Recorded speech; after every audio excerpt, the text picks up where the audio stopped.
Fala pessoal, seja muito bem-vindo a mais um vídeo do canal Simples Não é Fácil. No vídeo de hoje eu vou trazer aí mais um fundo de papel aí, fundo imobiliário de segmento de papel, no vídeo de 11, tá? Vou trazer todos os indicadores sobre o fundo imobiliário, né? E também alguns dados aqui do fato relevante aí do relatório gerencial deste mês, ok? Primeiramente, passar para vocês aqui a respeito aqui, ó, que do desempenho dele, desde dezembro, tá, até o momento atual. O fundo já subiu em torno de 25,75%, 25,7%, né? Isso considerando o dia 19 de dezembro, tá? Se for o caso de pegar aqui em janeiro, né, dia 2 de janeiro, até agora já subiu aproximadamente quase 11%, 10,5%, tá?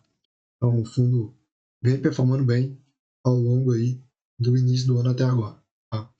Quando a gente passa aqui por alguns dados dele, né? Hoje está sendo cotado a R$ 9,69, pagando um belo dividend yield, tá? 13,3%, tá? Em 12 meses. O preço dividido pelo valor patrimonial se encontra no valor justo, tá? A liquidez diária dele é bem grande, em torno de 6 milhões de negociações por dia. A variação em 12 meses, uma alta de mais de 13%. Quando a gente desce aqui, ó, a gente tem como olhar a rentabilidade descontando a inflação. Em um mês tem uma alta aí de torno de 3,3%. Em 3 meses, uma alta de 9,3%. E em um ano, uma alta de 8,23%. Em 2 anos, uma alta de 24,67%. Em 5 anos, uma alta de torno de 51,15%. Sensacional, tá? No período de 10 anos, o fundo não existia, tá bom? Quando a gente passa aqui mais para baixo, tem como olhar algumas indicadores a respeito, né? A taxa de administração dele cobrar em torno de 0,20 sobre o patrimônio líquido, no mínimo de R$20 mil mensais, tá? O número de cotistas é em torno de 248 mil cotistas, tá? O valor patrimonial, o valor sugerido é que ele fosse cotado a R$ 9,75, tá? O último rendimento dele foi de 12 centavos por cota. O número de cotas emitidas é um pouco mais de 146 milhões, né?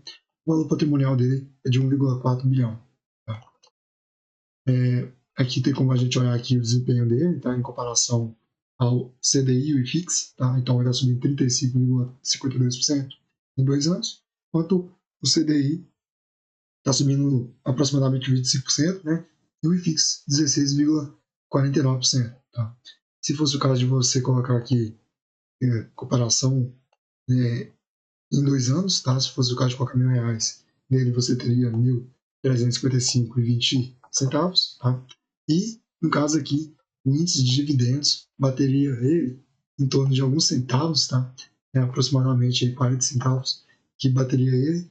E o próximo aqui que bateria ele aqui mesmo é o IVVB11, o índice replicado ao S&P 500, comprado em ETF no Brasil, tá? Em comparação aqui a outros FIIs de papéis, tá? Esse HCTR aqui, no caso, está como pagando um dividend yield maior. Eu não conheço esse fundo imobiliário, tá? Então vou desconsiderar ele, tá? O IRDM11, já fiz vídeo sobre ele, está descontado, pagando bom dividend yield, tá? O Canip também está pagando bom dividend yield aqui, mas em seguida, né, você vai pelo critério que eu falei, desconsiderando só isso daqui, o Vigir, no caso, vem logo em seguida, tá? Quando a gente passa para outros indicadores aqui, no caso, tem como você comparar aí o dividend yield para no mês de abril, tem em torno de quase 1,3%, tá, no mês de abril. E aqui os dividendos começou a subir. Por quê? Porque já teve, no caso, a elevação de juros. Então, pode ser que impactou. Tá? Ele vem pagando aí em torno de 9 centavos, que ele vem pagando, 10 centavos, tá? E aí ele começou levemente a subir já os seus dividendos. Provavelmente porque ele é atrelado bastante ao CDI, tá? Vou passar para vocês a respeito. Ele já tem aqui a Datacom, que foi até amanhã, tá? A Datacom até amanhã não, até hoje, né? Que hoje é sexta-feira, amanhã é sábado já, tá? E a data de pagamento é na próxima semana, dia 17, 12 centavos já o cota. Tá? E aqui, ó, passando para vocês aqui, alguns dados sobre o relatório gerencial, tá? Aqui aponta que o gestor, aqui no caso, já aponta aqui o comentário do gestor, que o que o fundo fez aí ao longo do mês de março, tá? Ele, no caso aqui, no mês de março, o fundo adquiriu um total de 79,7 milhões em CRIs, né, recebíveis, distribuído em 10 operações de destino, sendo já existentes na carteira. Os novos ativos adquiridos no portfólio foram, aí tem como você acompanhar todos aí. Aí o bom, eu gostei da taxa, tá? CDI mais 3,75, tem mais CDI mais 3%, tem mais aqui, ó, CDI mais 4%. Então, juros já no, do último, da última quarta-feira aí já teve elevação dos juros, né? Eu acho que foi dia 7. E, no caso, os juros aí subiu para 14,75. Então, CDI mais essa taxa aí, né, que é agora aqui, 4,25. Então, o fundo imobiliário ele vai performar bem. Claro que tem um risco de que inadimplência, né? A gente deve sempre ficar de olho nisso aí, tá? Mas ele parece que vai sobressair, vamos dizer assim, né?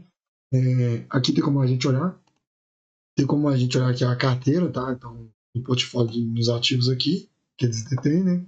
E aqui, no caso aqui, tem como a gente acompanhar aqui o indexador, tá? Então, como eu mencionei para vocês, CDI é o indexador deles. E aqui, no caso aqui, a taxa, tá? Então, aproximadamente aí tem várias emissões aí com taxas boas, tá? Só que os vencimentos deles são meio curtos, né? Em 2030, 2029, 2028, claro, né? Assim, como é que eu posso dizer? Já tem uma projeção já da Selic cair. Então, pode ser que os dividendos ao longo de 2026, 2027 declinam um pouco, né? Mas as taxas que estão, no caso aqui, sendo contratadas ainda, vale a pena a gente ter em carteira o fundo imobiliário visando esse período de espaço de tempo, tá? Aqui no caso também tem como a gente olhar aí, a maior parte é residencial, né? 76,8%, escritório representando quase em torno de 9,1%, tá? Entre outros aí, tá? O que mais? Para passar para vocês aqui, tem como olhar aqui as emissões de quando foi, tá?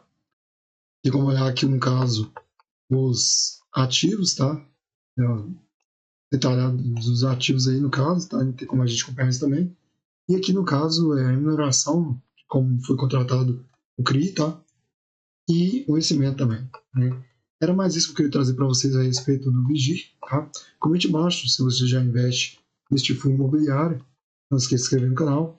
E uma coisa que eu achei bem interessante nele é que ele está performando bem ao longo de 5 anos aí, tá? E apesar desse preço justo, ainda vale a pena, ainda talvez tenha em carteira. Não é seguir na recomendação de compra de venda, tá? Mas ele está pagando um bom dividend yield, tá? É isso. Até a próxima.